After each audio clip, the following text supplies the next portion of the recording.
हमारे साथ मौलाना कल्बे जवाद जुड़ रहे हैं। मैंने सुना और एक संदेश दिया गया आज खामेनी साहब को श्रद्धांजलि दी गई। संदेश ये था कि या तो ईरान की जीत होगी या हम शहादत देंगे। बस यही हमारा पैगाम है कि हम लोग करबला जो करबला की हिस्ट्री जानते हैं कि 72 लोग थे इमाम हुसैन के साथ और सामने 1 लाख का लश्कर था। 72 लोगों को फौरन सरेंडर कर देना चाहिए, हार मान लेना चाहिए, सर झुका देना चाहिए। नहीं ना हार मानी, उन्होंने सरेंडर किया, बल्कि सबने अपनी जान दे दी। बल्कि 6 महीने के बच्चे की भी जान चली गई।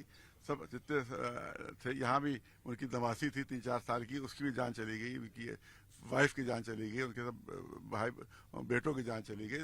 लिहाजा हम जो होते हैं वो जो शिया होते जो करबला के मानने वाले होते ना सरेंडर करते ना सर झुकाते, बल्कि जुल्म के सामने हम डटे रहते, चाहे हमारी जान क्यों न चली जाए उस पर। अमेरिका के सामने जिस तरीके से ईरान डटा हुआ है, अमेरिका ने शायद ऐसी उम्मीद नहीं लगाई थी। अब ट्रंप कहीं ना कहीं बौखला रहे हैं, कह रहे हैं कि ईरान अगर पूरी तरीके से बिना शर्त के सरेंडर नहीं करेगा तब तक हम ईरान से कोई बातचीत नहीं करेंगे, कोई डील नहीं करेंगे। जब तक कि वो हार नहीं मानेगा उससे कोई बातचीत नहीं हो सकती। जब तक ट्रंप सरेंडर नहीं करेगा उससे कोई बातचीत नहीं हो सकती। ये आप कह रहे हैं? ये आप कह रहे हैं। मतलब आप ये कह रहे हैं कि वो सरेंडर नहीं करेगा उस वक्त तक कोई बातचीत उससे नहीं हो सकती। मैं माफी चाहूंगा क्योंकि इसके इतर एक दूसरा मसला है।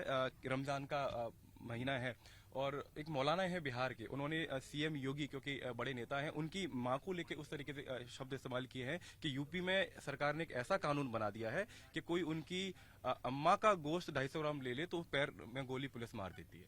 उनकी माँ के लिए इस तरीके शब्द इस्तेमाल किए हैं।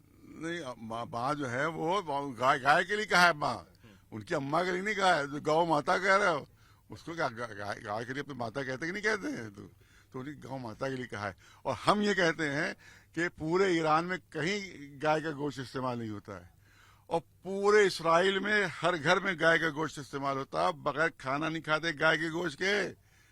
तो जहां तुम्हारी माता को मार, अब यहाँ कह रहे हैं हम, जहां तुम्हारी माता को मार के चबा के खा रहे हैं वहां तुम उसको फादरलैंड कह रहे हो। और जहां कोई गोश्त नहीं खाता गाय का वहां उसके दुश्मन बने हुए हो तुम।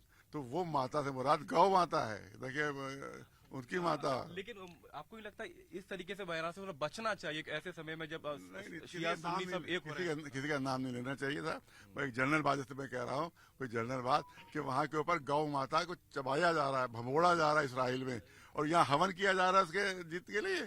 तुम्हारी अम्मा को गौ माता है, तुम्हारी अम्मा कहते हो, उस अम्मा को वहां खा रहे, भमोड़ रहे, चबा रहे और तुम उसकी हिमायत कर रहे हो। और ईरान में कोई गाय का गोश्त नहीं खाता और तुम उसके दुश्मन हो रहे हो। तो इससे बड़ी बेगैरती और क्या हो सकती है? तो कलवे साहब बहुत बड़ी बात कह रहे हैं कि जिस इजराइल में गाय का मांस खाया जाता हो उसके लिए यहाँ पर भारत में पूजा की जा रही है, और जिस ईरान में गाय के गौमांस को हाथ भी नहीं लगाया जाता उसके खिलाफ आवाज उतनी तादाद में नहीं उठ रही।